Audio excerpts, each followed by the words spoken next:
Bonsoir tout le monde.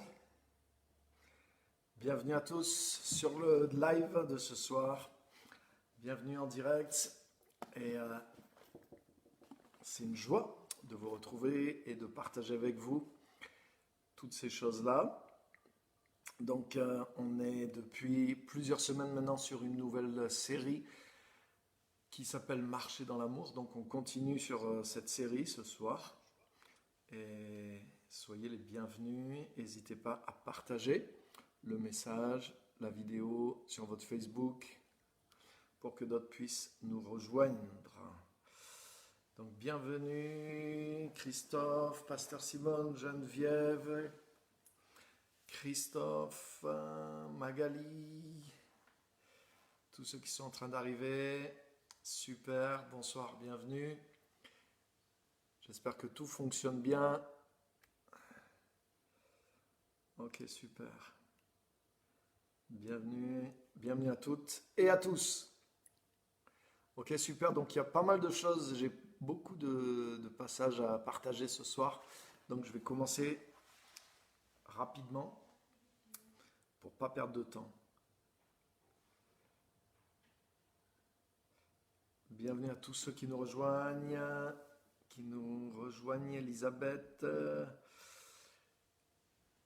Bienvenue à tous. Super. Donc le thème, c'est marcher dans l'amour. Et on a vu beaucoup de choses très fortes, très intéressantes. Et ce soir, on va avancer encore, on va continuer.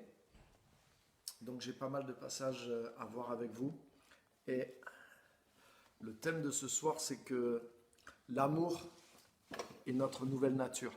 L'amour est la marque de la nouvelle nature. L'amour est la marque de la vie nouvelle et de notre nouvelle nature. Mais c'est aussi ce qui fait la force de notre vie en Christ. C'est qu'il s'agit d'une nouvelle nature. Il ne s'agit pas juste d'un commandement, mais il s'agit d'une capacité, il s'agit d'une nouvelle nature qui est à l'intérieur de nous. Et c'est ce qu'on va voir ensemble. Donc bienvenue à tous. Et on va démarrer avec les premiers passages. Ok, super. Donc le premier texte que je voudrais qu'on lise, il est dans Matthieu chapitre 5 à partir du verset 38. Matthieu 5, verset 38. Ok, j'espère que tout fonctionne bien. Bienvenue à tous, Ludivine, Pascal, tous ceux qui nous rejoignent. Soyez les bienvenus. Donc on va dans Matthieu 5 à partir du verset 38, si vous voulez bien. Matthieu 5 et à partir du verset 38. Donc je vais le lire. Voilà. Donc il est dit ceci. Vous avez entendu qu'il a été dit, œil pour œil et dent pour dent. Mais moi je vous dis de ne pas vous opposer au mauvais. Si quelqu'un te frappe sous la joue droite, tends-lui aussi l'autre. Si quelqu'un veut te faire un procès pour te prendre ta tunique, laisse-lui aussi ton vêtement. Si quelqu'un te réquisitionne pour faire 1 000, fais-en 2 avec lui. Donne à celui qui te demande et ne te détourne pas de celui qui veut t'emprunter quelque chose. Vous avez entendu qu'il a été dit, tu aimeras ton prochain et tu détesteras ton ennemi. Mais moi je vous dis, aimez vos ennemis et priez pour ceux qui vous persécutent. Alors vous serez fils de votre Père qui est dans les cieux, car il fait lever son soleil sur les mauvais et sur les bons, et il fait pleuvoir sur les justes et sur les injustes. En effet, si vous aimez ceux qui vous aiment, quelle récompense aurez-vous? Les collecteurs des taxes eux-mêmes n'en font-ils pas autant? Et si vous ne saluez que vos frères, que faites-vous d'extraordinaire? Les non-juifs eux-mêmes n'en font-ils pas autant? Vous serez donc parfaits comme votre Père céleste est parfait. Amen. Waouh. Donc là, dans tout ce passage, même sur le premier où Jésus parle de ne pas se venger, mais il parle au contraire de rendre le bien pour le mal. Et dans la deuxième partie de ce qu'on a lu, c'est pareil. Hein, il parle de ne pas simplement aimer ceux qui nous aiment, mais même d'aimer nos ennemis et ceux qui ne nous aiment pas. Donc Jésus est en train de parler de quelque chose qui est carrément énorme et qui est impossible. En fait, si on prend ces passages dans le sens de pur commandement, Jésus est en train de nous demander quelque chose, des commandements, on pourrait dire, qui sont beaucoup plus durs que ceux des anciens. C'est comme si le nouveau commandement, la nouvelle alliance, si on la prend sous la base de commandements et de lois, ce qu'elle n'est pas, attention. Et c'est là qu'il y a beaucoup de chrétiens qui se trompent et beaucoup de gens qui se trompent parce que c'est pas une question de loi, c'est pas une question de tu dois, tu ne dois pas, mais c'est une question, comme on va le voir, c'est une question d'un nouveau statut, c'est question d'un nouveau potentiel, c'est question d'une vie complètement nouvelle maintenant au travers du royaume de Dieu. Et Jésus donne des commandements ici, Jésus donne des directives, Jésus donne des instructions, et c'est pour ça qu'il renverse les choses. Il dit, vous avez entendu, hein, et c'est dans tout le sermon sur la montagne, c'est ce refrain qui revient, vous avez entendu dire ceci par les anciens, mais maintenant, moi, je vous dis. Donc Jésus amène quelque chose de nouveau, mais là, Jésus s'adresse aux disciples du royaume. Jésus s'adresse aux fils du royaume. Jésus s'adresse à ceux qui sont les enfants de Dieu. Donc, qu'est-ce que Jésus est en train de faire dans ces textes? Il n'est pas en train de donner une nouvelle loi, parce que déjà, l'ancienne loi était impossible à accomplir, mais Jésus-Christ est en train de donner maintenant le potentiel du royaume de Dieu. Il est en train de décrire la capacité des enfants de Dieu, la direction que doivent prendre les enfants de Dieu. Et dans les versets qu'on vient de lire, du verset 38 au verset 48, c'est essentiellement basé sur l'amour. Et en fait, qu'est-ce que Jésus est en train de dire dans ce texte? Jésus est en train de dire, voilà, vous avez maintenant, en tant qu'enfant de Dieu, vous avez en vous la même nature que votre Père, et cette nature, c'est l'amour. Donc, puisque vous avez cette nature, vous devez avoir un comportement adapté à votre nature. Et c'est ça la grosse différence. Et c'est pas que Jésus est en train de nous mettre sur le dos des commandements plus difficiles, et si on n'accomplit pas ces commandements, on sera puni. C'est pas du tout ça. Ça, c'est l'esprit de la loi, mais c'est pas du tout l'esprit de ce que Christ est en train d'apporter.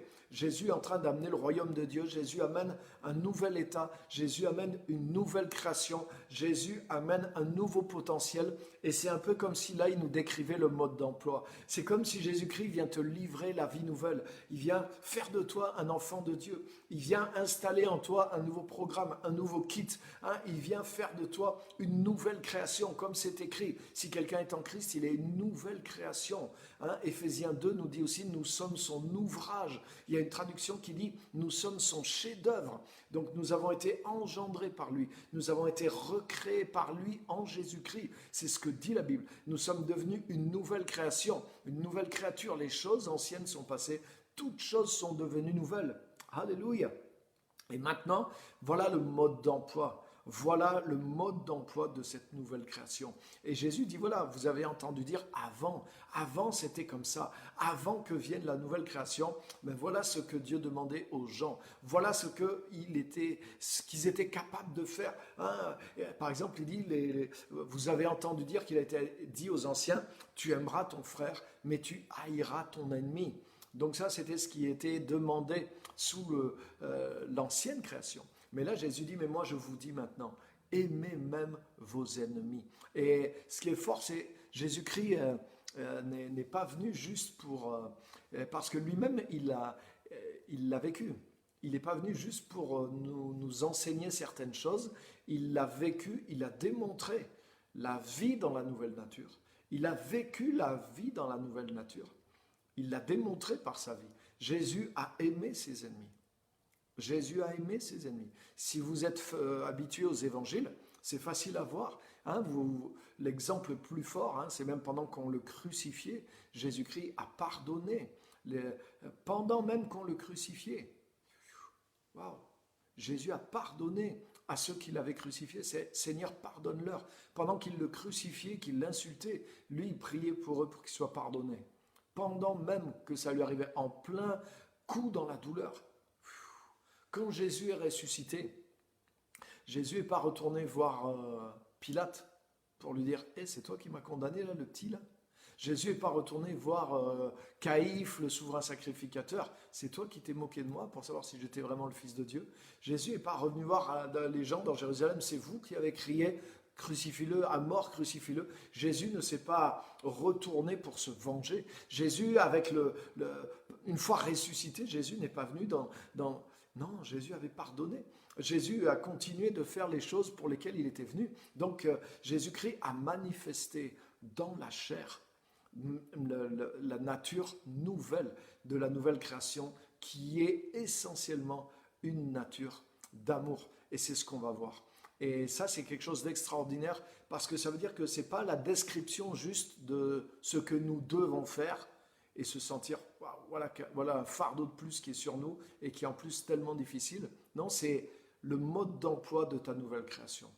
C'est comme si Jésus te disait, mais tu vois, ce que tu as reçu te rend capable de faire ça. Et c'est exactement ce qu'il dit. Regardez, il dit, moi je vous dis, aimez vos ennemis et priez pour ceux qui vous persécutent. Regarde bien. Alors vous serez fils de votre Père qui est dans les cieux, car il fait lever son soleil sur les mauvais et sur les bons. En effet, si vous aimez ceux qui vous aiment, quelle récompense aurez-vous ? Les païens en font pas autant. Et si vous ne saluez que vos frères, que faites-vous d'extraordinaire ? Vous serez donc parfait comme votre Père est parfait. Donc vous serez comme votre Père. Et tu as vu, tout là, il l'associe à chaque exemple que donne Jésus, à chaque phrase qu'il donne, il nous associe au Père par la même nature. Et c'est pour ça qu'il dit, vous pouvez faire comme Dieu, parce que vous êtes ses enfants. C'est ce qu'il dit. Il dit, aimez vos ennemis, priez pour ceux qui vous persécutent. Alors vous serez comme votre Père qui est dans le ciel. Parce que lui-même, il fait lever son soleil sur les bons, mais aussi sur les méchants. Donc, il nous invite à avoir le même comportement. Il dit, vous serez comme votre Père, vous serez les fils de votre Père. Parce que vous avez la même nature, vous êtes devenus enfants de Dieu. Donc vous, la directive, la direction qu'il y a sur vous, mais elle est différente parce que vous êtes des enfants de Dieu. Donc ce n'est pas une question de tu dois faire ça, si tu ne fais pas ça, tu seras châtié, c'est pas du tout ça, ou tu ne seras pas sauvé, encore pire, comme pensent des fois certains chrétiens. Non, c'est le mode d'emploi de ta nouvelle nature. C'est pour te dire, ne te contente pas, regarde ce qu'il dit. Il dit, mais si vous aimez simplement, si vous saluez simplement vos frères, mais vous, que faites-vous d'extraordinaire ? Les non-croyants, les païens aussi font la même chose. Si vous ne sortez pas de votre cercle, si vous n'allez pas vers ceux qui vous semblent différents de vous, si vous n'êtes pas capable d'aimer l'autre réellement, que faites-vous d'extraordinaire ? Autrement dit, nous sommes censés faire quelque chose d'extraordinaire. Pourquoi ? Parce que nous avons reçu une nature qui est extraordinaire. Et c'est pour ça que tout ce passage-là nous montre que nous pouvons dépasser ce qui est ordinaire. Nous avons reçu la capacité de dépasser ce qui est ordinaire dans le domaine, en particulier ici, de l'amour. Parce que l'amour est la nature profonde de Dieu, on pourrait dire. L'amour est la marque du royaume de Dieu. L'amour est la culture du royaume de Dieu. L'amour est l'ADN de Dieu. Donc l'amour est l'ADN des enfants de Dieu. Mais pas n'importe quel amour, l'amour de Dieu lui-même. Cet amour qui a permis à Jésus de pardonner ses bourreaux. Cet amour qui a permis à Jésus-Christ de faire toutes les choses qu'il a faites. Cet amour, dans 1 Corinthiens 13, qui est à l'origine aussi, et qui est derrière la meilleure et la véritable, je dirais, manifestation de la puissance et des dons spirituels dans 1 Corinthiens 12, 13, 14, 13 et au milieu, pour nous dire justement la source, l'état d'esprit dans lequel poussent les dons, dans lequel se manifestent les plus grandes manifestations de puissance de Dieu. Elles viennent de l'amour de Dieu, qui est la marque du royaume de Dieu, qui est la raison pour laquelle nous agissons dans la puissance. Alléluia! Et ça, c'est extraordinaire. Et ça doit nous encourager parce que ce texte nous montre, encore une fois, non pas ce que nous devons faire, mais ce que nous sommes capables de faire. Et justement, il nous dit, mais ne restez pas là où vous êtes. Ne restez pas simplement, parce que vous savez, il y a quelque chose, on peut être né de nouveau, mais ne pas exploiter le potentiel qu'on a reçu. On peut être né, et c'est le cas, on est né de l'Esprit en Jésus-Christ, on a reçu Christ dans notre vie, l'Esprit de Dieu est venu vivre en nous et il nous a régénérés. Donc on a un potentiel supérieur à ce qu'on avait avant, dans tous les domaines. Dans la sagesse aussi, etc., etc. Je ne veux pas le développer tout ça, mais dans l'amour, c'est le thème d'aujourd'hui. Mais encore, il faut qu'on sache qu'on a ce potentiel et qu'on dépasse les limites. Parce que des fois, en tant que chrétien, mais on raisonne avec la personne qu'on a été jusque-là. Et on se dit, ah mais non, moi je ne peux pas faire ça. Ah mais non, moi je me connais, je connais mon caractère, je sais comment je suis. Dans ma famille, on est comme ça. Moi, j'ai toujours fait comme ci, j'ai toujours fait comme ça. Donc on se base sur ce qu'on était dans la chair, sur ce qu'on était en tant qu'être humain, ou on se base sur ce qui est logique parmi les êtres humains normaux, ou sur la connaissance qu'on avait de nous-mêmes. Mais c'est pour ça que Christ nous donne cet enseignement ici. C'est pour nous dire, vous devez vous baser non pas sur ce qui est naturel chez les gens, mais vous devez dépasser ces limites. Si vous faites que ce que les autres font, que faites-vous d'extraordinaire? Donc autrement dit, vous êtes censé faire ce qui est au-delà de l'homme. Pourquoi? Parce que vous êtes surhumain, parce que vous avez une capacité qui dépasse celle de l'homme naturel. C'est ce que Paul disait, si nous marchons dans la chair, donc dans la nature humaine, nous ne marchons pas selon la nature humaine. Donc nous avons une capacité, comme dit Paul aussi, notre capacité vient de Dieu. Et on va le voir, une des choses principales que Dieu nous a communiquées par la nouvelle naissance, c'est son ADN, autrement dit son amour, sa capacité surnaturelle d'aimer. Et c'est ce qu'il nous dit, Jésus. Si vous pratiquez, parce que vous pouvez, c'est exactement ça que Jésus est en train de nous dire. Et c'est ça que je voudrais communiquer ce soir. Jésus nous dit, on va le revoir dans d'autres passages, il nous dit, pratiquez ça parce que vous pouvez le faire. Je vous donne cette direction pour que vous puissiez la prendre. Et si vous la prenez vraiment, mais vous allez puiser dans ce potentiel qui est à l'intérieur de vous. C'est comme si tu as un entraîneur et qui te dit, mais je sais que tu peux courir telle distance en moins de 10 secondes, par exemple, parce qu'il te connaît, il t'a entraîné, mais tu vas lui faire confiance. Et tu vas courir et tu vas donner le meilleur de toi et tu vas voir que tu atteins ce potentiel. Alors que peut-être de toi-même, tu t'étais dit non, c'est impossible pour moi d'atteindre cette limite. Mais celui qui est ton coach sportif, qui te connaît et qui maîtrise cette discipline, il sait où sont tes vraies limites alors que toi, tu ne le sais pas. Et je voudrais te dire que Jésus-Christ a réellement expérimenté le premier. Il est le premier-né. Il est le premier à avoir expérimenté, on pourrait dire, la nouvelle création en tant qu'être humain. C'est le premier qui a expérimenté ça. Lui-même, il a ouvert une voie, la Bible dit, afin que nous suivions ses traces. Il a inauguré pour nous une route nouvelle et vivante au travers de sa chair, donc de sa vie sur terre. Et il a inauguré la vie d'un fils et d'une fille de Dieu sur terre. Il a inauguré la vie et le potentiel d'un être humain régénéré et rempli par l'Esprit de Dieu. Donc Jean nous dit, nous marchons comme il a marché. Donc nous suivons ses traces, parce qu'il a été le premier d'entre nous. Dans Romains 8, il est dit qu'il est le frère aîné. Il est le premier d'une multitude de frères. C'est écrit aussi dans l'Épître aux Hébreux chapitre 2. Donc Jésus-Christ a marché le premier dans une humanité régénérée et qui a le Saint-Esprit. Il a été comme le prototype, le premier modèle de fils de Dieu, de la nouvelle création, la nouvelle marque de Dieu. Il a inauguré, il a vécu ces choses-là et il nous a donné le mode d'emploi. Et les évangiles, et en particulier ce qu'on vient de lire, c'est pas une loi, c'est pas des commandements, mais c'est le mode d'emploi. Et il est en train de te dire, lui qui est le véritable coach, lui qui a lui-même couru cette course, lui qui a essayé le prototype, il peut dire, je sais qu'il est possible. Et si vous pardonnez vos ennemis, si vous décidez d'aimer vos ennemis, si vous décidez d'aller au-delà de ce qui est possible, mais vous découvrirez que ce potentiel est en vous. Là, je m'adresse à ceux qui sont nés de nouveau, à ceux qui ont l'Esprit de Dieu. Bien sûr, sans l'Esprit de Dieu, bien sûr, si nous marchons, si même en tant que chrétiens, nous marchons selon la chair, c'est-à-dire que si nous voulons utiliser uniquement les ressources que nous avons dans notre vie humaine, alors oui, nous serons limités. Mais si nous utilisons les ressources de la vie du Saint-Esprit qui est à l'intérieur de nous, alors nous sommes capables d'aimer nos ennemis. Nous sommes capables de donner à celui qui nous prend quelque chose. Nous sommes capables de dépasser les limitations de la vie humaine, de l'égoïsme, du non-pardon, d'un amour lié aux conditions, d'un amour lié à la réciprocité. Nous sommes capables d'aimer sans rien recevoir en retour. Nous sommes capables d'aimer même ceux qui nous font du mal, etc. Pourquoi? Parce que c'est la nature de Dieu, parce que c'est notre nature. Si c'est la nature de Dieu, alors c'est notre nature, parce que nous avons été engendrés par lui. Nous sommes nés de Dieu, donc nous avons la nature même de Dieu. Alléluia. Et ça, c'est quelque chose d'extraordinaire. Et ça nous aide à comprendre qui nous sommes devenus en Christ. Mais ça doit vous aider à comprendre aussi la nature de l'évangile, la nature des commandements, des prescriptions, des ordonnances, des instructions de Jésus-Christ.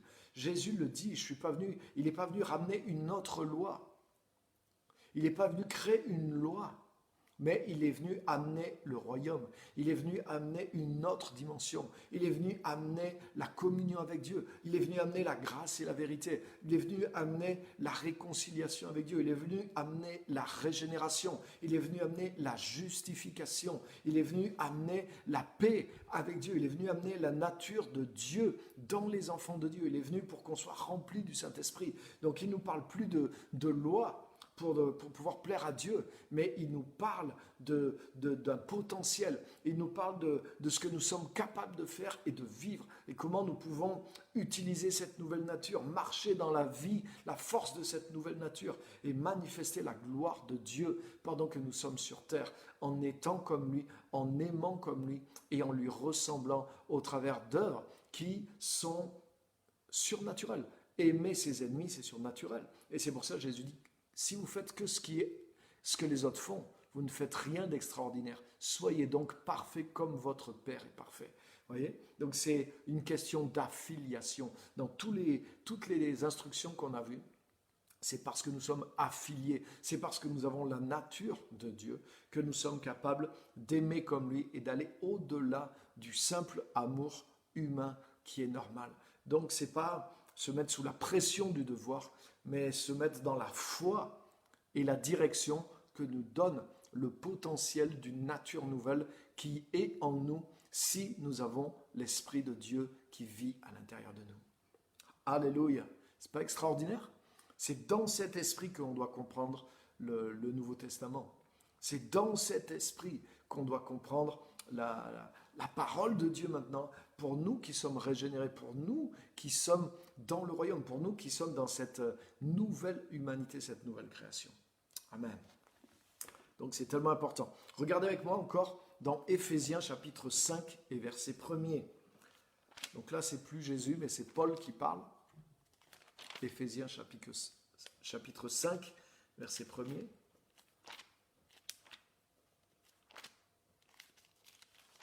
Éphésiens 5.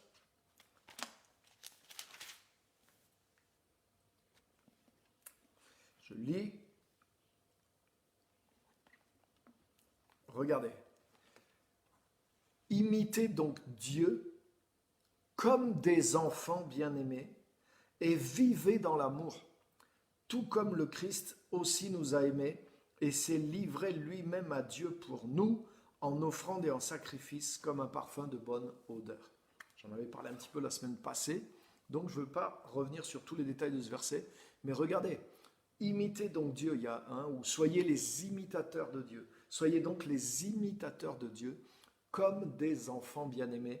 Et c'est là, il y a le thème là de cette série, et marcher dans l'amour à l'exemple de Christ. Donc Christ a été le premier fils bien-aimé du Père à avoir sa nature, son amour, son Saint-Esprit, et il a manifesté l'amour de Dieu. Il a manifesté la nature de Dieu sur terre. Et voyez, ce que Jésus a manifesté était différent de ce que les hommes voulaient, même les hommes soi-disant de Dieu. Vous vous rappelez par exemple lorsqu'on a amené la femme surprise en flagrant délit d'adultère à Jésus. Vous connaissez ce passage qui est extraordinaire.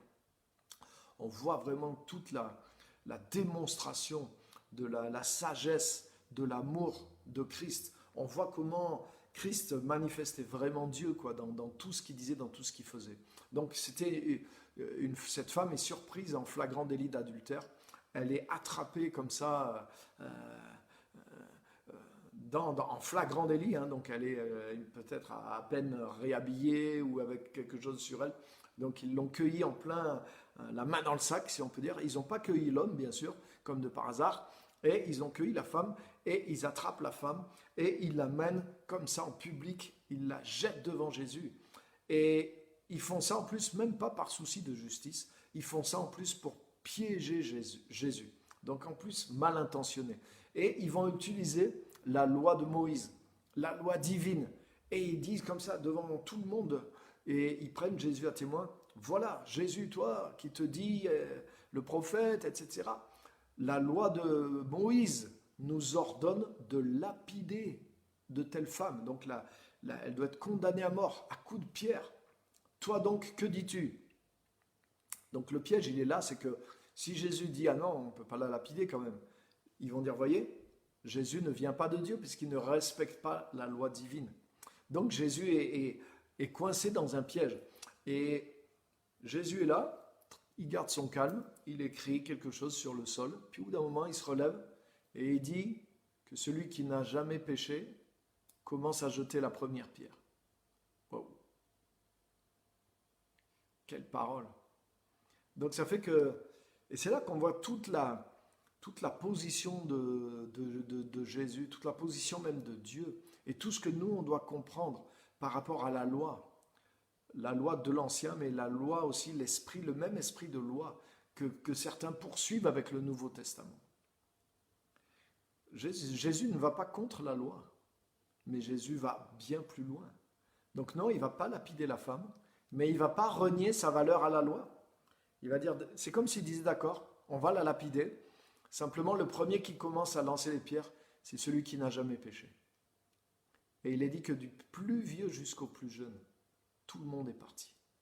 Même ceux qui avaient tendu le piège, tous repris dans leur conscience, sont partis. Et il est resté que cette femme et Jésus. Et Jésus a dit à cette femme, où sont ceux qui te condamnaient? Ils sont tous partis, Seigneur. Moi non plus, je ne te condamne pas. Va et ne pêche plus. Wow. Le but de la loi, c'est peut-être de condamner, c'est sûr même, le pécheur, de montrer la différence entre ce qui est bien et ce qui est mal. Mais le but de Christ, c'est beaucoup plus que ça. Va et ne pêche plus.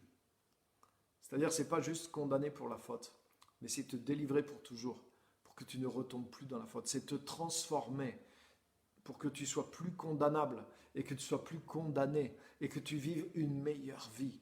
Donc c'est la délivrance, c'est une vie nouvelle avec Dieu. On voit tout ça dans cet exemple, mais on voit l'amour de Christ. Donc Christ n'est pas contre la loi, mais Christ a manifesté la nature de Dieu au travers de quelque chose qui était juste, mais il l'a amené beaucoup plus loin encore. Et on le voit dans cet exemple. Il n'a pas condamné cette femme, mais il l'a graciée et il l'a libérée. Va et ne pêche plus. Je ne te condamne pas, va et ne pêche plus. Et c'est exactement ce qu'il fait. L'œuvre de l'évangile, c'est nous rendre justes. C'est pas juste nous condamner pour nos fautes. Et après, qu'est-ce qu'on fait? On va recommencer? Non. C'est nous rendre justes, c'est-à-dire nous pardonner pour ce qui est passé, mais nous transformer par la justification, par une nouvelle nature de justice, pour que nous puissions faire maintenant ce qui est juste, parce que notre nature est transformée et nous avons en nous le potentiel de Jésus-Christ. Donc c'est quelque chose de complètement différent. Donc il nous dit dans Éphésiens 5, « Soyez donc les imitateurs de Dieu, comme des enfants bien-aimés, et marchez dans l'amour à l'exemple de Christ. » Alléluia. Alléluia. Donc, on voit encore qu'il est question de nature. Soyez les imitateurs de Dieu, mais comme des enfants bien-aimés. Marchez dans l'amour. Donc, ça veut dire déjà qu'en tant qu'enfant de Dieu, on devrait avoir saisi que la caractéristique de Dieu, c'est l'amour. On devrait avoir compris que la nouvelle nature, mais la première chose vers laquelle elle nous pousse, c'est l'amour. Et regarde, dans l'exemple que j'ai donné, on voit que Jésus, c'était ça. Jésus était bien sûr pour la justice, mais waouh, il était pour l'amour. Et tu as vu là, la conviction que tout le monde avait pris cette femme et c'était elle qui était humiliée, c'était elle qui était accusée devant tout le monde. Mais en une seule phrase, Jésus a retourné la situation en sorte que tout le monde était repris dans sa propre conscience. Et finalement, tout le monde s'est senti aussi mal qu'elle. Et tout le monde a dit, ouais, finalement, je ne vaux pas mieux qu'elle. Si je la lapide elle, alors je devrais me lapider moi aussi. Donc ça veut dire que ce n'est pas la solution. La solution n'est pas dans la loi. La solution, elle est dans le Fils de Dieu. La solution, elle est dans l'Évangile, la bonne nouvelle de Jésus-Christ. Alléluia. Et dans l'amour de Dieu. Donc, en tant qu'enfant de Dieu, ce texte est fort, Éphésiens 5. Soyez donc les imitateurs de Dieu, comme des enfants bien-aimés, et marchez dans l'amour à l'exemple de Jésus-Christ, qui s'est livré à Dieu pour nous comme un sacrifice et une offrande de bonne odeur. Donc ça veut dire que quand tu marches dans l'amour, mais c'est là que tu es un sacrifice de bonne odeur pour Dieu.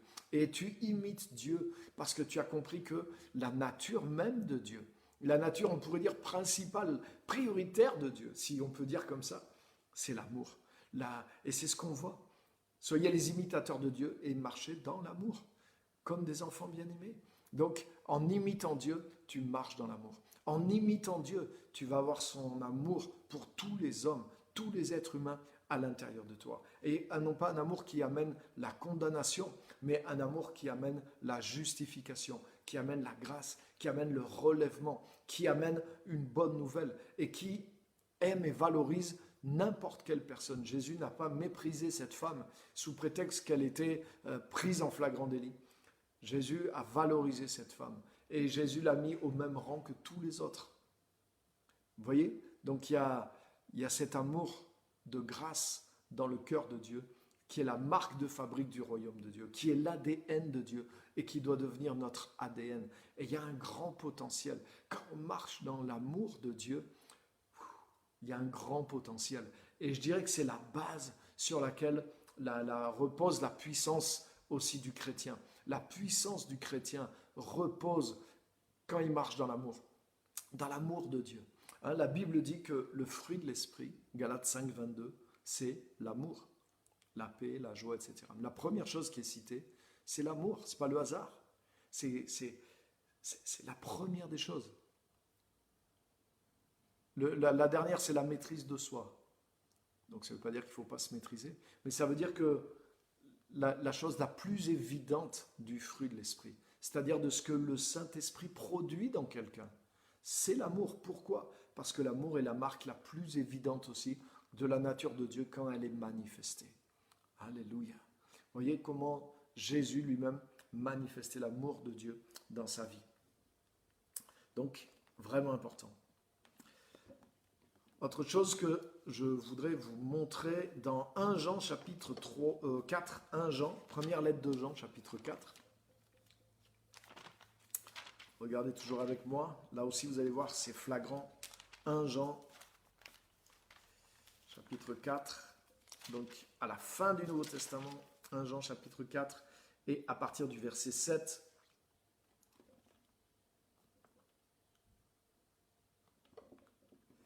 Là, je voudrais vous montrer vraiment quelque chose de fort avec un autre passage aussi dans 1 Jean.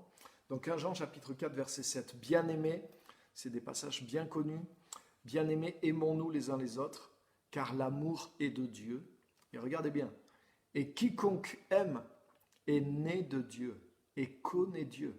Celui qui n'aime pas n'a jamais connu Dieu, car Dieu est amour. Waouh, waouh, waouh, waouh, waouh, waouh. Fort. C'est fort. Celui qui n'aime pas, le verset 8, fin du verset 7, pardon. Quiconque aime est né de Dieu et connaît Dieu. Celui qui n'aime pas n'a jamais connu Dieu, car Dieu est amour. Quiconque aime est né de Dieu. Donc là, bien sûr, il n'est pas question juste de l'amour. Tout le monde est capable d'aimer, hein, bien sûr, c'est ce que Jésus dit, que même les incroyants, ils aiment leurs amis aussi, même les malfaiteurs, même les voleurs, hein, quand il parle des taxeurs d'impôts, c'était des gens en général qui étaient malhonnêtes et qui étaient mal vus et qui étaient un petit peu des traîtres aussi. par rapport à leur peuple. Donc ça, c'est l'image on pourrait dire, voilà, de gens qui sont malhonnêtes, qui sont corrompus. C'est l'image de gens corrompus. Et il dit que même les gens corrompus, ils s'aiment entre eux. Donc il y a un amour. Donc c'est pas de cet amour-là. Là, il parle de l'amour de Dieu, celui qu'on a vu, l'amour qui est capable d'aimer tout le monde. Et celui qui aime de l'amour de Dieu, il est né de Dieu. Donc ça veut dire que la première des choses qui montre la nouvelle naissance, qui atteste la nouvelle naissance, c'est l'amour de Dieu. L'amour que quelqu'un est né, l'amour des enfants de Dieu, la capacité d'aimer les ennemis, la capacité de pardonner, la capacité justement comme Jésus d'aimer sans juger, mais d'avoir cet amour qui relève, d'aimer les ennemis, d'aimer les pécheurs, d'aimer ceux qui sont différents, d'aimer ceux qui sont au-dessus de moi socialement, d'aimer ceux qui sont en dessous de moi socialement, d'aimer tout être humain qui existe sur terre, d'aimer mon prochain, quel qu'il soit, comme moi-même. Ça, c'est fort. Donc ça veut dire que quiconque est né, quiconque aime de cet amour, c'est ce que dit Jean, il est né de Dieu. Donc vous voyez, c'est clair. Ça veut dire que la nouvelle naissance nous a communiqué, nous a fait le don de pouvoir aimer. Alléluia. Alléluia. Donc, bien sûr, on doit aller dans ce sens aussi. Si je décide de ne pas aimer, si je fais le choix de haïr ou de détester, de ne pas pardonner, d'être méchant, même en tant que chrétien, même avec la nouvelle nature, je vais arriver à aller au contraire de ma nature. C'est toujours possible. Je ne suis pas dans l'impossibilité, mais c'est contraire à ma nature. C'est contraire à ma nature. Par contre, je dois connaître le potentiel de ma nature pour pouvoir aller au bout de ce potentiel. Mais une chose qui est certaine, et qu'on vient de voir encore, c'est que quiconque aime de l'amour de Dieu est né de Dieu.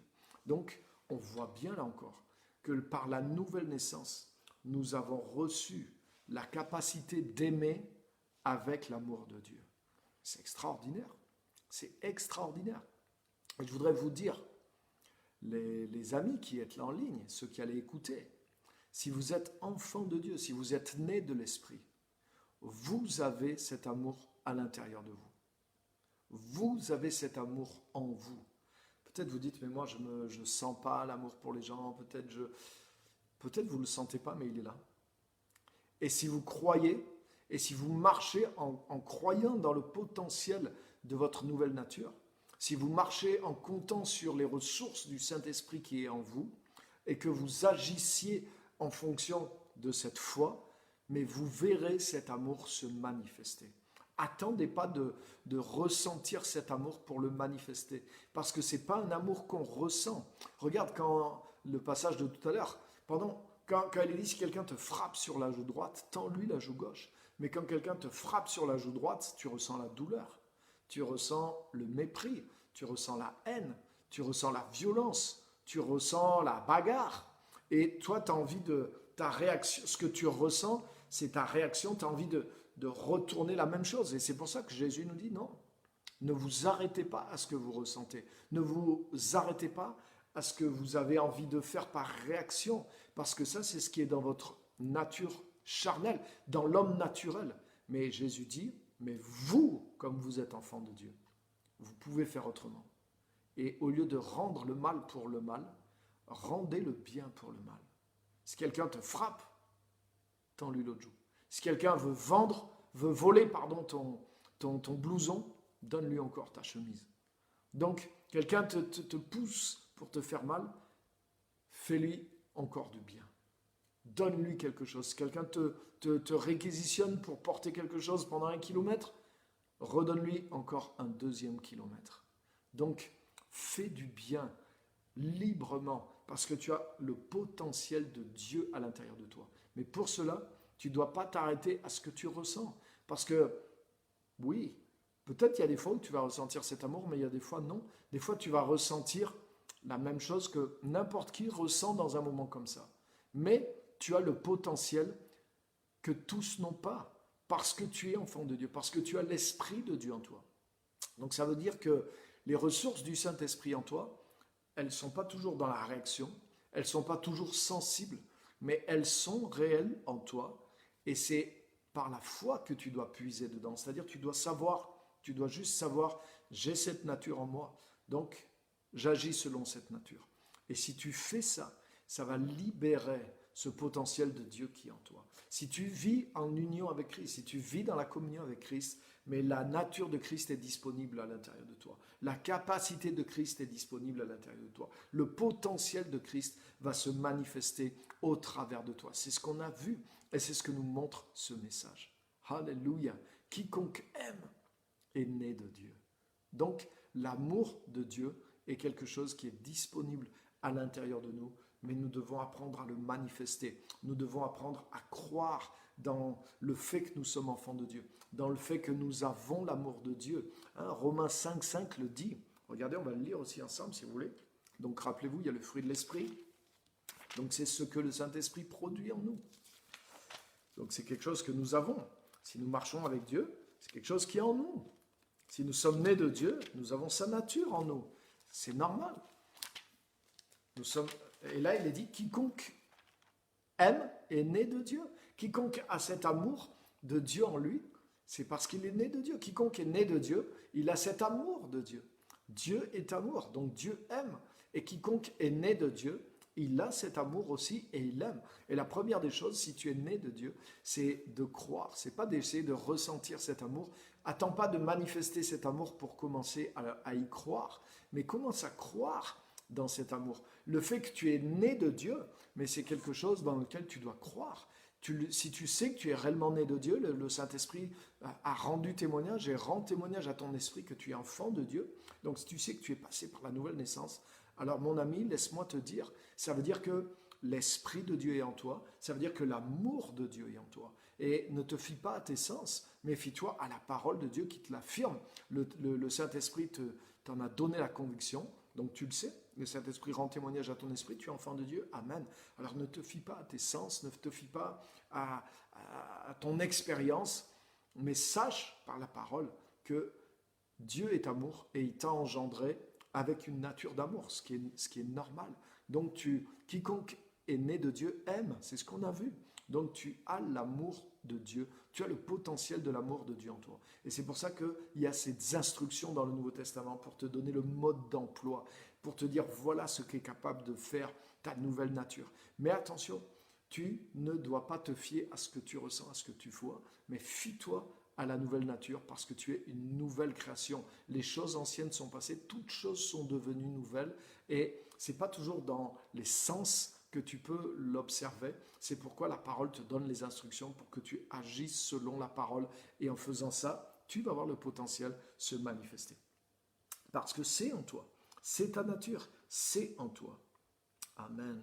Donc, Romains chapitre 5 et verset 5, il est dit ceci. Or, l'espérance ne rend pas honteux, puisque l'amour de Dieu a été répandu dans notre cœur par l'Esprit Saint qui nous a été donné. Waouh! Là, c'est écrit au passé en plus. L'amour de Dieu a été répandu dans notre cœur par le Saint-Esprit qui nous a été donné. Là, c'est clair. Ça veut dire que, est-ce que le Saint-Esprit t'a été donné? Oui. Alors l'amour de Dieu a été répandu dans ton cœur. Donc tu as l'amour. Tu peux dire avec la Bible, tu peux dire avec Dieu. Mets-toi d'accord avec Dieu. L'amour de Dieu a été répandu dans mon cœur par le Saint-Esprit qui m'a été donné. Donc ne dis pas, ah mais moi je ne peux pas aimer mes ennemis. Ah mais moi je ne peux pas pardonner. Peut-être c'est ce que tu ressens. Peut-être c'est ce que tu as l'impression. Parce que, comme je disais tout à l'heure, tu te bases sur ce que sont les hommes naturellement ou sur ce que tu étais toi dans ton caractère. Mais si tu comprends la parole, et l'amour de Dieu a été répandu dans ton cœur par le Saint-Esprit qui t'a été donné. Donc, puisque l'amour de Dieu a été répandu dans mon cœur par le Saint-Esprit qui m'a été donné, je peux aimer mes ennemis. Je peux aimer comme Dieu. Je peux faire du bien à ceux qui me font du mal. Je peux prier pour ceux qui me persécutent. Je peux aimer ceux qui crachent sur moi. Je peux aimer ceux qui me traitent de tous les noms. Je peux prier pour eux. Je peux les bénir. Je peux ne pas avoir d'amertume pour eux dans mon cœur. Réellement. Alléluia. Je peux pardonner à quiconque m'offense parce que j'ai le potentiel de Dieu en moi. Alléluia. Alléluia. Je parlais l'autre fois, quand l'apôtre Pierre a demandé à Jésus, Seigneur, jusqu'à combien de fois je pardonnerai à mon frère? Jusqu'à 7 fois. Et vous vous rappelez, Jésus a dit non, je ne te dis pas jusqu'à 7 fois, mais 77 fois 7 fois. Pourquoi? Jésus parle toujours de la même chose. Jésus n'est pas en train de lui mettre un fardeau. Pierre, déjà, il avait l'air de dire, mais 7 fois par jour, ça va être difficile. Et Jésus lui dit non, à l'infini en réalité. Pourquoi? Jésus n'est pas en train de lui mettre un commandement et Pierre rentrait en disant, oh là là, c'est vraiment trop dur d'être chrétien. Non, Jésus est en train de lui révéler le potentiel. Mais non, c'est pas juste 7 fois que tu pourras pardonner, mais tu pourras pardonner 77 fois 7 fois. Pourquoi? Parce que tu vas recevoir le Saint-Esprit, Pierre, parce que tu vas être régénéré, parce que l'amour de Dieu va être répandu dans ton cœur par le Saint-Esprit qui t'a été donné. Amen. Et c'est pour ça qu'on a besoin juste de marcher avec le Saint-Esprit, on a juste de se confier dans la nature du Saint-Esprit qui vit à l'intérieur de nous, dans cette nouvelle nature que Dieu nous a donnée et qui est manifestée, qui est rendue puissante par la présence et l'action du Saint-Esprit chaque jour dans notre vie. Marcher selon notre nouvelle nature, c'est marcher avec le Saint-Esprit et c'est marcher dans ce potentiel. Nous ne sommes pas appelés à marcher sous le poids des commandements, nous sommes appelés à marcher dans la nouvelle nature, dans la foi de la capacité divine qui est dans notre nature et dans la capacité divine du Saint-Esprit qui vit en nous pour animer, manifester, rendre vivante et effective cette nouvelle nature qui nous a été donnée. Alléluia. Vous voyez, donc marcher dans l'amour ce soir parce que c'est notre nature, c'est la nature de Dieu en nous. Ça nous aide à comprendre non seulement qu'on a ce potentiel, mais c'est un message qui va vous aider à comprendre aussi d'une manière plus générale comment fonctionner avec la nouvelle alliance. L'esprit des choses dans la nouvelle alliance, qui n'est pas l'esprit d'une loi, mais qui est l'esprit du royaume de Dieu, l'esprit d'une nouvelle dimension, l'esprit du règne de la vie et de la grâce à l'intérieur de nous, l'esprit du règne de l'esprit de Dieu à l'intérieur de nous, l'esprit d'une communion avec Dieu. C'est une autre mentalité, comme parle Paul. Il dit, ce n'est pas une mentalité d'esclave que tu as reçue, comme dans la loi, mais c'est une mentalité de fils et de filles que tu as reçue. Et tout le Nouveau Testament, tout l'enseignement de Christ, il fonctionne dans cette mentalité et dans cet esprit. Et malheureusement, beaucoup de gens qui prêchent le Nouveau Testament, ils sont peut-être bien intentionnés, mais souvent ils prêchent l'évangile, la vie nouvelle en Jésus-Christ, mais ils la prêchent avec une mentalité de l'Ancien Testament. Et ils mélangent et ils mettent un esprit de loi, une mentalité de loi, parce qu'ils n'ont pas toujours la pleine révélation, la pleine compréhension de ce qu'est vraiment le royaume de Dieu et la vie nouvelle que nous avons en Jésus-Christ. Donc là, non seulement on apprend ce qu'est marcher dans l'amour, non seulement on découvre que c'est notre nature, on découvre que c'est le trait principal de la nature de Dieu, de la nôtre et du royaume de Dieu, mais ça nous aide à comprendre aussi de façon plus large la mentalité dans laquelle on doit opérer et fonctionner sous la nouvelle alliance. C'est le mode d'emploi de Dieu. Ta nouvelle nature, c'est l'amour. Et voilà le mode d'emploi de Dieu. Alléluia. Maintenant, j'aimerais vous montrer un dernier passage qui va encore illustrer encore tout ça, tout ce qu'on vient de voir, le fait que c'est la nature de Dieu, le fait de nous montrer aussi l'esprit des choses dans la nouvelle alliance et la part que nous devons avoir. Regardez dans 1 Jean chapitre 3, versets 16 et 17. 1 Jean chapitre 3, versets 16 et 17.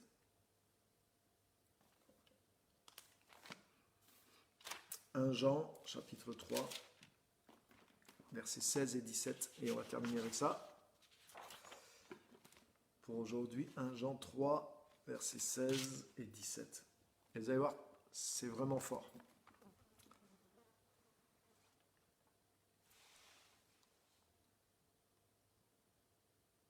À ceci, nous connaissons l'amour. C'est que lui, donc Jésus, s'est défait de sa vie pour nous. Nous aussi, nous devons nous défaire de notre vie pour les frères. Mais si quelqu'un possède les ressources du monde, qu'il voit son frère dans le besoin et qu'il lui ferme son cœur, comment l'amour de Dieu demeure-t-il en lui? Mes enfants, n'aimons pas en parole avec la langue, mais en action et en vérité. Amen. Ce qui m'a frappé, si quelqu'un, au verset 17, Mais si quelqu'un possède les ressources, les biens du monde, donc les biens matériels, qui voit son frère dans le besoin et qu'il lui ferme son cœur, comment l'amour de Dieu demeure-t-il en lui? Mes enfants, n'aimons pas en parole avec la langue, mais en action et en vérité. Donc là, pour moi, ce verset, il est très fort, parce qu'il nous montre quoi? Il nous montre que nous avons reçu un potentiel. Il nous montre que c'est notre nature. Mais il nous montre aussi que nous devons exercer une décision pour manifester et mettre en œuvre ce potentiel. Vous voyez, donc ça reprend un petit peu tout ce qu'on a vu ce soir. Non seulement tu dois avoir la foi, étant né de Dieu, c'est ce qu'on a vu, et c'est ce que dit Jean aussi, celui qui aime est né de Dieu. Le fait d'être né de Dieu, tu as reçu l'amour de Dieu. L'amour de Dieu a été répandu dans ton cœur par le Saint-Esprit qui t'a été donné. Donc tu l'as à l'intérieur de toi. Mais regarde ce qu'il dit. Il dit maintenant, si tu vois ton frère qui est là dans le besoin et que toi tu as de quoi l'aider matériellement et que tu lui fermes ton cœur, alors comment l'amour de Dieu demeure-t-il en toi? Il y a quelque chose tu bloques l'amour de Dieu qui est en toi. Et c'est pour ça qu'il dit attention, n'aimons pas simplement en parole, mais en action et en vérité. Donc ça veut dire l'amour de Dieu en toi, mais tu peux fermer ton cœur. Ça veut dire que l'amour de Dieu est dans ta nature, mais tu n'es pas obligé de l'exercer. Ça veut dire que l'amour de Dieu, cet amour capable de te rendre capable de faire des choses extraordinaires est en toi, mais tu peux ne pas l'utiliser. Tu peux vivre comme quelqu'un qui n'a pas Christ. Tu peux vivre comme quelqu'un qui n'est pas régénéré. Tu peux vivre égoïstement, même alors que tu as l'amour de Dieu en toi. Et c'est triste, mais c'est possible. Mais le verset le dit. Donc vous voyez, donc ça veut dire que tu dois comprendre qu'en tant qu'enfant de Dieu, tu dois méditer sur ces choses-là. Tu dois te ressourcer dans la foi et savoir qui tu es, savoir que tu as l'amour de Dieu, savoir que c'est ta nature, savoir que tu as ce potentiel. Mais tu dois oser faire ce qui est en accord avec ce potentiel. C'est-à-dire, n'hésite pas à pardonner, n'hésite pas à aimer tes ennemis, n'hésite pas à faire des pas vers les autres. Tu dois être capable d'aimer ceux qui ne t'aiment pas. Tu dois être capable d'aimer les gens qui ne sont pas dans la même catégorie que toi. Alléluia. Alléluia. Alléluia. Et ça, c'est tellement important. Tellement important. Des fois, les gens dans l'église, qui disent souvent, où on entend ce discours, oui, mais telle personne ne vient pas vers moi. Les autres ne viennent pas, les gens ne m'aiment pas, les gens ne viennent pas vers moi. Mais si tu es enfant de Dieu, va vers les autres. Fais aux autres ce que tu voudrais qu'ils te fassent. L'amour, ce n'est pas quelque chose qu'on reçoit, c'est quelque chose qu'on manifeste en tant qu'enfant de Dieu.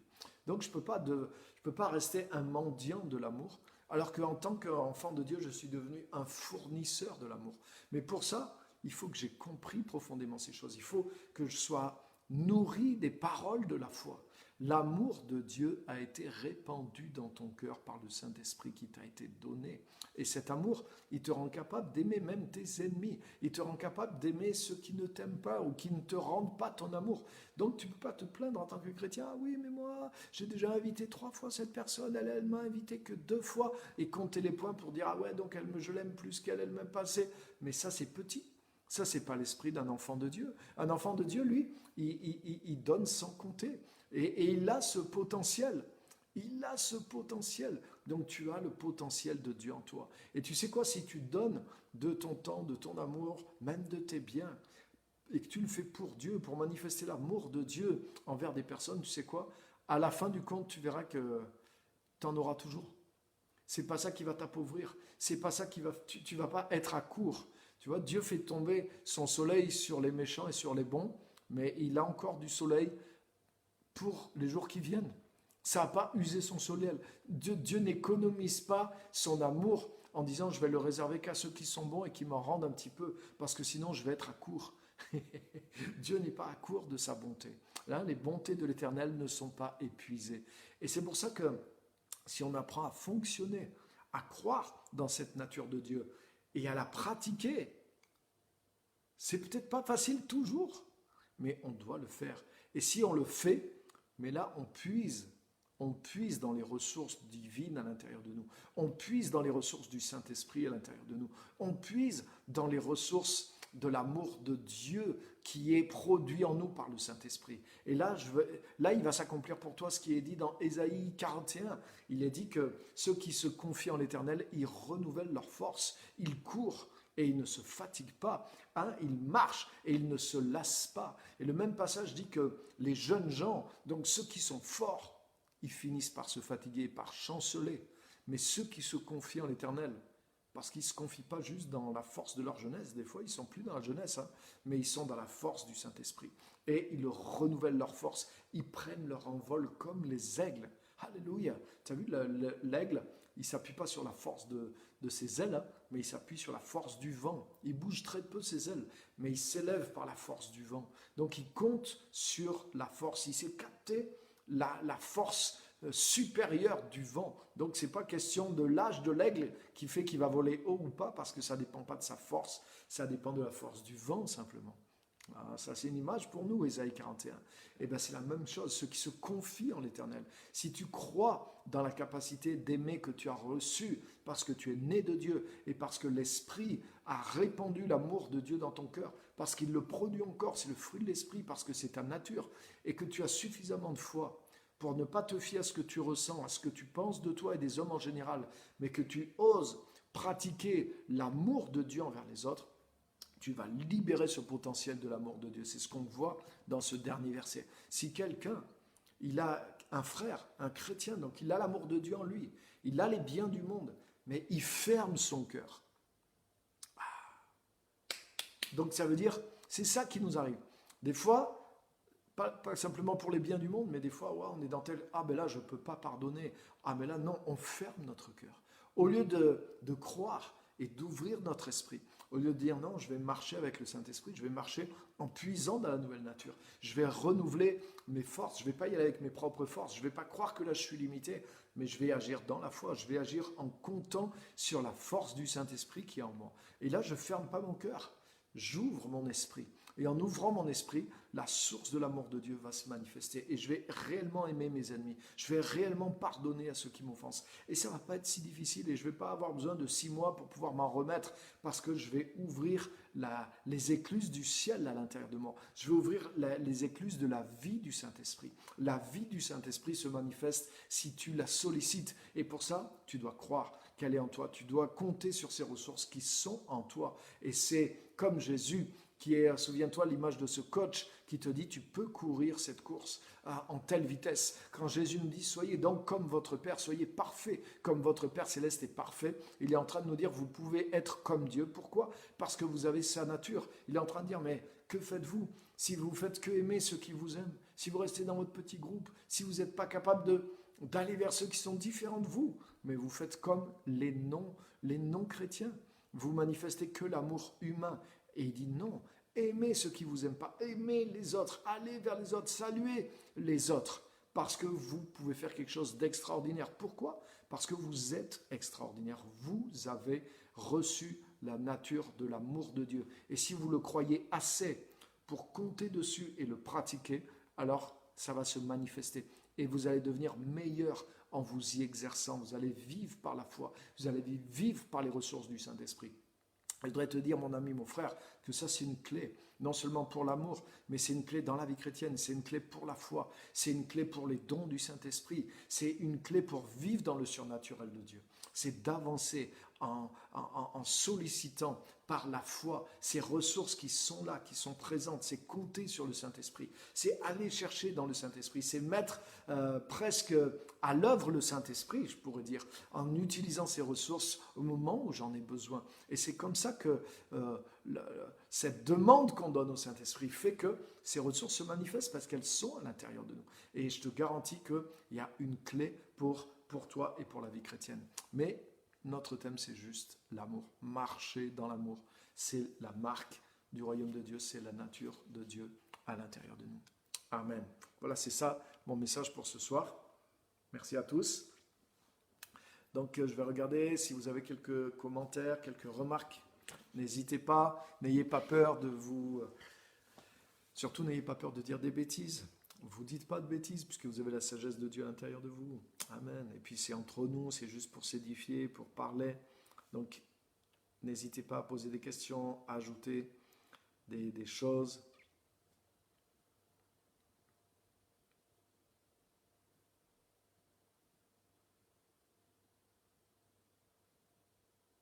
Amen. Par la grâce, on a la possibilité de faire de grandes choses. Exactement. Cette grâce qu'on a reçue. Amen, amen. Ok.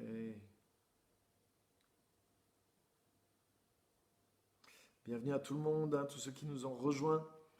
Bienvenue à tous. Que Dieu vous bénisse. Donc je regarde les commentaires. Aimons-nous les uns les autres comme Christ nous a aimés. Oui, on avait fait il y a tout un message, un des premiers de cette série qui est là-dessus.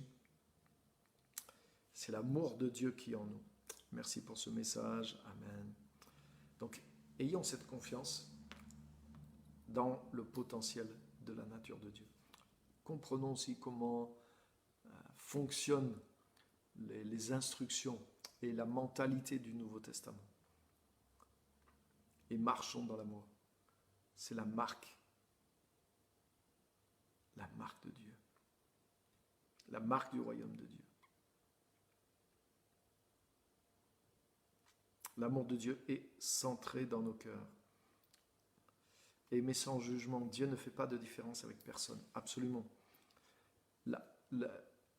L'amour est incompatible avec le juger les gens. Quand on juge les gens, qu'on les condamne, c'est un manque d'amour. Si tu juges les gens, alors tu n'es pas en train de marcher avec l'amour de Dieu. Quand on a cet esprit de jugement en nous, c'est pas l'amour de Dieu qui nous habite. Donc c'est pas la nature de Dieu. Et ça va pas faire du bien. Donc ça veut dire, là non, j'utilise pas la bonne ressource. Je dois comprendre l'amour de Dieu. C'est pour ça que revenez sur les messages précédents. Si vous êtes dans cette situation, ça vous aidera. Je dois d'abord comprendre l'amour de Dieu pour moi qui s'appelle la grâce. Et quand j'ai cet amour, je peux aimer les autres avec l'amour de Dieu. Aimez-vous les uns les autres comme je vous ai aimé, a dit Jésus. C'est pas juste aimez-vous les uns les autres, aimez-vous les uns les autres comme je vous ai aimé. À ceux-ci, tous connaîtront que vous êtes mes disciples. Pas juste parce que vous aimez les autres, mais parce que vous aimez les autres avec l'amour que j'ai pour vous. Donc, dans l'amour que vous manifestez, il y a la grâce, il y a l'amour de Dieu qui est dedans. Amen. Donc, marchons dans cet amour parce que c'est notre nature et c'est l'amour de Dieu. Alléluia. Ah, il y a une bonne question. Merci, super. Quand pardonnez une personne et que cette dernière refuse votre pardon, que faut-il faire ? Non. La personne ne peut refuser ton pardon. Oui, peut-être. C'est-à-dire, attention, il y a une différence entre demander pardon et pardonner. Par exemple, mais si toi tu pardonnes quelqu'un, tu peux pardonner même sans que la personne soit là ou soit au courant. Quand tu pardonnes, ça veut dire, voilà, cette personne m'a offensé, elle m'a fait mal, je décide de lui pardonner. Alors peut-être tu dis à quelqu'un, je te pardonne, et la personne, elle te dit, ah ouais, mais moi non, j'en veux pas de ton pardon, j'en ai pas besoin, ou la personne ne reconnaît pas qu'elle t'a offensé, ça fait rien, tu la pardonnes quand même. L'important, c'est ça. Toi, c'est ça qui te libère. Même si la personne refuse ton pardon a été donné. C'est comme si tu donnais de l'argent à quelqu'un et la personne a dit, ah, mais j'en veux pas de ton argent, je veux pas de ton argent. Mais tu lui laisses l'argent et tu t'en vas. Donc toi, tu as donné ce que tu devais donner. C'est plus ton problème. Le problème, c'est la personne. Elle prend ou elle prend pas, mais ça a été donné. Pardonner, c'est remettre une dette. C'est-à-dire quelqu'un t'a offensé et tu lui pardonnes. Donc pardonner, tu peux toujours pardonner, même si la personne ne veut pas de ton pardon. C'est comme si tu lui mets l'argent sur la table, mais toi tu t'en vas. Mais moi en tout cas, sache que je t'ai pardonné, je ne t'en veux plus et je ne te ferai pas payer pour le mal que tu m'as fait. C'est ça le pardon.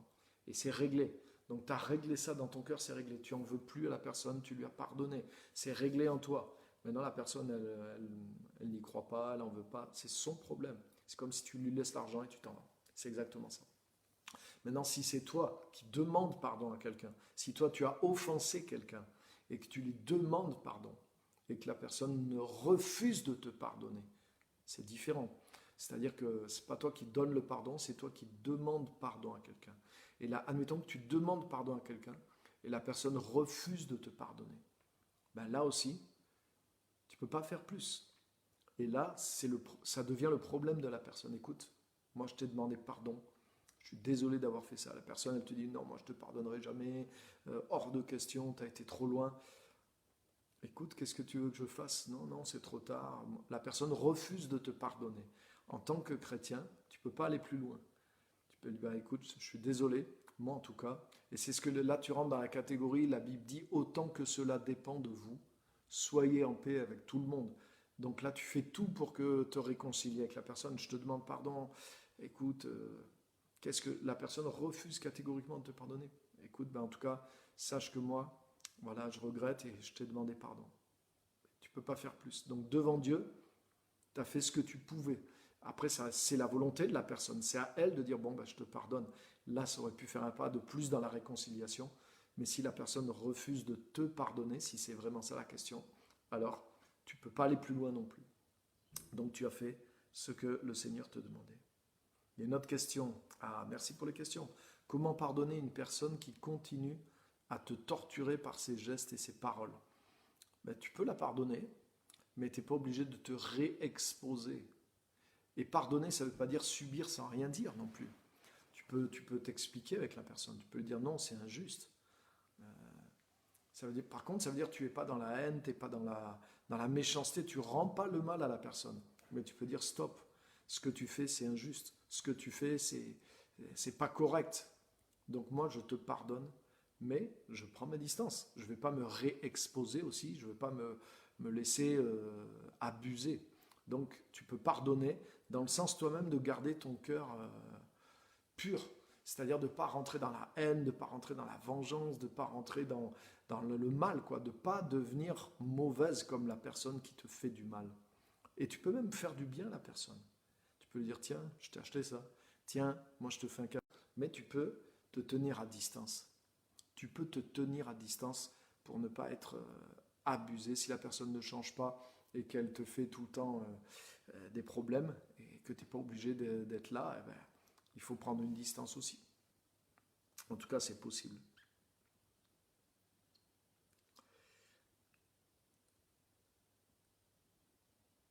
Là, je pense que j'ai répondu à la question. Focalise-toi sur ce que tu ressens pas, que tu vois peut-être pas à ce moment-là, mais qui est là. Donc, dans la foi et conscience, prends conscience que l'amour de Dieu est en toi et utilise l'amour de Dieu. Donc ça, c'est encore plus fort et ça va être plus facile de faire ça.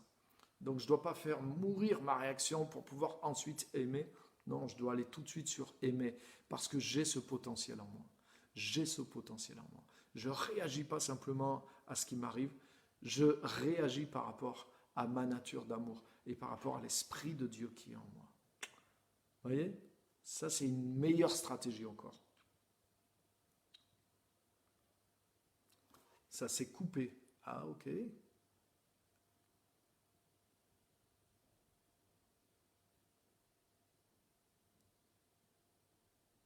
Ah oui, je vois que l'image bug.